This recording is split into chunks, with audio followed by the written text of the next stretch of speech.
Video like जरूर कर लीजिए और ऐसे वीडियो लगातार फ्री में पाने के लिए चैनल को तुरंत सब्सक्राइब कर लीजिए और बेल आइकन को जरूर टैप कर लीजिए ताकि आगे भी सारे वीडियो आपको मिलते रहे। यूट्यूब में फॉलो करते हैं तो प्लीज ये वाला फ्री टेलीग्राम चैनल जरूर ज्वाइन कर लीजिएगा। सारे नोटिफिकेशन सारे अपडेट यहीं पे आते हैं, ध्यान रखिएगा। सारे क्वेश्चन अटेम्प्ट करिए और स्कोर अपना तुरंत कमेंट करके बताइए कितने सही हो रहे हैं कितने गलत हो रहे हैं, जल्दी से कमेंट करके बताइए। मेरा नाम है वैभव और आप लोग देख रहे हैं UPPSC best online coaching YouTube channel. दोस्तों आज के इस वाले वीडियो में हम लोग बात करेंगे इंडियन हिस्ट्री के कुछ इंपॉर्टेंट क्वेश्चंस की।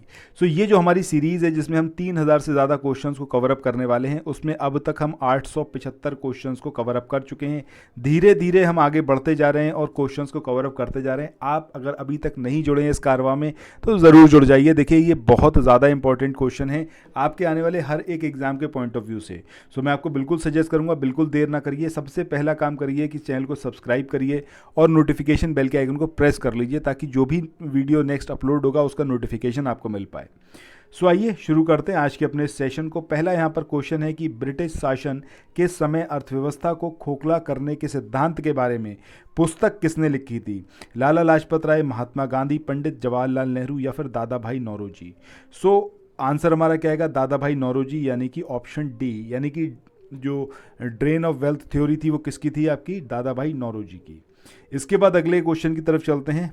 887 इस क्वेश्चन में आपको एक दिया हुआ है अभिकथन और एक दे रखा है आपको यहाँ पर कथन।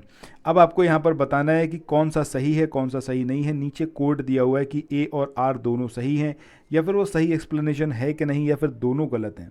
क्या कुछ है ये आपको यहाँ पर बताना है। तो सबसे पहले यहाँ पर हम बात करते हैं अभिकथन की। इसमें दिया है कि ब्रिटिश काल में सामान्यतः भारत का व्यापार संतुलन अनुकूल था। रीज़न क्या है कि धन की निकासी का स्वरूप अप्रतिकल्पित निर्यात था। सो ये दोनों ही अपनी जगह सही हैं और सही तरीके से एक्सप्लेन कर रहा है ये जो रीज़न यहाँ पर दिया हुआ है। सो आंसर क्या होगा हमारा? Option A. आगे बढ़ते हैं नेक्स्ट क्वेश्चन पे।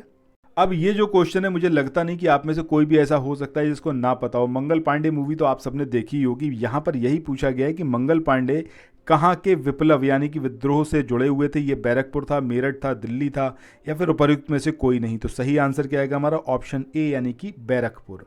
इसके बाद आगे बढ़ते हैं और बात करते हैं 879 नंबर के क्वेश्चन की। इसमें यहाँ पर आपसे पूछा गया है कि 1857 के विद्रोह के दौरान बहादुर शाह ने किसे साहिब आलम बहादुर का खिताब दिया था? अब ये अजीमुल्ला थे, ये विरजिस कादिर थे, ये बख्त खान थे या फिर ये हसन खान थे?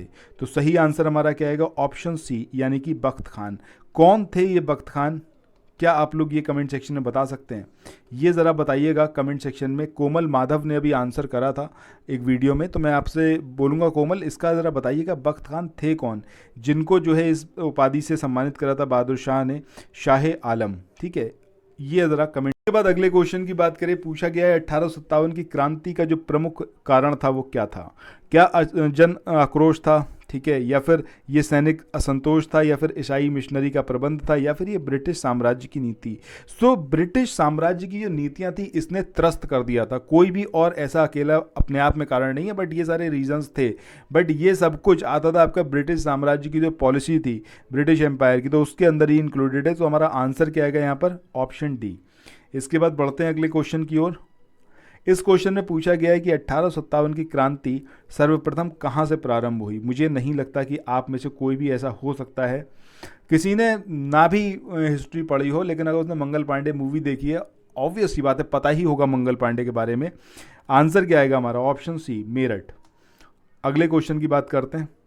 यहाँ पर पूछा गया है कि 1857 के स्वतंत्रता संग्राम से संबंधित पहली घटना जो थी वो कौन सी थी? ये कानपुर में विद्रोह और नाना साहब का जो नेतृत्व संभालना था या फिर बेगम हजरत महल द्वारा अवध का नेतृत्व करना था या फिर सैनिकों का दिल्ली के लाल किले पर पहुंचना था या फिर झांसी की रानी का विद्रोह था? तो सही आंसर हमारा क्या आएगा? Option C. भाई मेरठ से सबसे करीब कौन सा था? दिल्ली था और दिल्ली से ही पूरा रूल होता था। शासन सत्ता का केंद्र तब भी दिल्ली था, आज भी दिल्ली ही है। तो सही आंसर हमारा क्या आएगा? Option C. इसके बाद मूव ऑन करते हैं अगले क्वेश्चन की ओर। इस क्वेश्चन में यहाँ पर पूछा गया है कि 1857 के संग्राम के निम्नलिखित केंद्रों में से सबसे पहले अंग्रेजों ने किसे पुनर्अधिकृत किया? यानी कि जब वो एक बार जो विद्रोही थे उन्होंने अपने अंडर ले लिया था, लेकिन वापस फिर अंग्रेजों ने सबसे पहले किसको अपने अंडर में लिया? क्या वो झांसी था, क्या वो मेरठ था, क्या वो दिल्ली था या फिर कानपुर? तो सही आंसर क्या आएगा हमारा? Option C, Delhi. Comment section में बताइएगा जब दिल्ली को अपने अंडर ब्रिटिश ले रहे थे, ठीक है, तो उस टाइम पर कौन लीड कर रहा था ब्रिटिश सेना को, ये ज़रा कमेंट सेक्शन में बताइएगा। बहुत इंपॉर्टेंट क्वेश्चन है, हो सकता है आपको आगे देखने को मिले, बट अभी के लिए मैं आपसे चाहूँगा। अगला क्वेश्चन यहाँ पर है, इसमें पूछा गया है कि 1857 के स्वाधीनता संग्राम या फिर स्वाधीनता संघर्ष की वीरांगना महारानी लक्ष्मीबाई, इनकी जन्मस्थली कौन सी थी? आगरा, झांसी, बनारस या फिर वृंदावन? तो सही आंसर हमारा क्या आएगा? ऑप्शन सी यानी कि बनारस। इसके बाद बढ़ते हैं अगले क्वेश्चन की ओर। यहाँ पर पूछा गया है आपसे कि 1857 के बरेली विद्रोह का नेता ये कौन था? ये खान बहादुर थे, ये कुंवर सिंह थे, ये मौलवी अहमद शाह थे या फिर ये विरजिस कादिर थे? तो सही आंसर क्या आएगा हमारा? ऑप्शन ए यानी कि खान बहादुर। बहुत इंपॉर्टेंट पर्सनैलिटी, यूपी स्पेसिफिक भी है क्योंकि बरेली की बात हो रही है, तो ज़रूर इसको याद रखें। इसके बाद अगले क्वेश्चन की बात करते हैं। इसमें पूछा गया है कि निम्न में से कौन इलाहाबाद में 1857 के संग्राम का नेता था? ये नाना साहेब थे, ये अजीमुल्ला थे, तात्या टोपे या फिर मौलवी लियाकत अली? तो सही आंसर हमारा क्या आएगा? ऑप्शन डी मौलवी लियाकत अली। ये आपके इलाहाबाद में थे और इन्होंने वहाँ पर मोर्चा संभाला था। नेक्स्ट क्वेश्चन की बात करते हैं। पूछा गया है इसमें कि 1857 के संघर्ष में भाग लेने वाले सिपाहियों की सर्वाधिक संख्या थी बंगाल से, अवध से, बिहार से या फिर राजस्थान से? तो सही आंसर क्या आएगा हमारा? ऑप्शन बी यानी कि अवध। जहां पर संग्राम हुआ तो ऑब्वियसली बात है सबसे ज़्यादा सैनिक तो वहीं के ही होने वाले हैं ना। इसके बाद आगे बढ़ते हैं अगले क्वेश्चन पे। इसमें पूछा गया है कि नाना साहब का जो कमांडर इन चीफ था वो कौन था? ये अजीम उल्ला थे, ये विरजिस कादिर थे, ये तात्या टोपे थे या फिर ये उक्त में से कोई नहीं? तो सही आंसर हमारा क्या आएगा? ऑप्शन सी यानी कि तात्या टोपे। ये कमांडर इन चीफ थे नाना साहेब के। इसके बाद आगे बढ़ते हैं अगले क्वेश्चन पे। इस क्वेश्चन में यहाँ पर पूछा गया है कि 1857 के निम्नलिखित क्रांतिकारियों में से किसका वास्तविक नाम रामचंद्र पांडुरंग था? मुझे लगता है आप सबको ये पता होगा बहुत अच्छे से। आंसर हमारा क्या आएगा? ऑप्शन बी यानी कि तात्या टोपे। इनका नाम जो था वो क्या था आपका? रामचंद्र पांडुरंग।